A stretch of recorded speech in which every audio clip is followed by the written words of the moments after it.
রংপুরের কাউনিয়ার হারাগাছ ইউনিয়নের সিট নাজিরদহ মঈনুদ্দিনটারি গ্রামে মাকে হত্যার দায়ে ছেলে জামিল মিয়া ভেলনকে মৃত্যুদণ্ড দিয়েছে আদালত।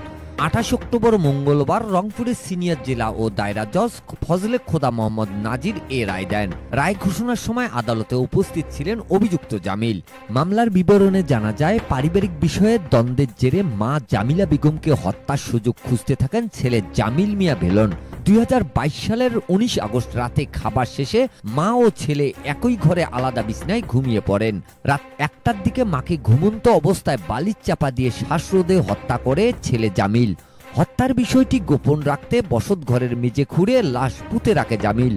কয়েকদিন ধরে প্রতিবেশীরা বাড়িতে জামিলাকে দেখতে না পেরে তাকে খোঁজাখুঁজি করে।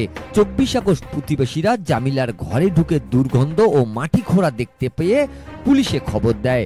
খবর পেয়ে পুলিশ ঘটনাস্থলে পৌঁছে বসত ঘরের মেঝে খুঁড়ে জামিলার মরদেহ উদ্ধার করে এবং জামিলকে আটক করে। এ ঘটনায় জামিলার ভাই শামসুল হক বাদী হয়ে জামিলকে আসামি করে কাউনিয়া থানায় হত্যা মামলা দায়ের করেন। মামলায় ১২ জন সাক্ষীর সাক্ষ্য গ্রহণ শেষে মঙ্গলবার রায় ঘোষণা করে আদালত। মামলাটি পরিচালনা করেন রাষ্ট্রপক্ষের সরকারি কৌশলী পিপি মোহাম্মদ আলতাবউদ্দিন এবং আসামি পক্ষের স্টেট ডিফেন্স আইনজীবী মোহাম্মদ শামীম আল মামুন।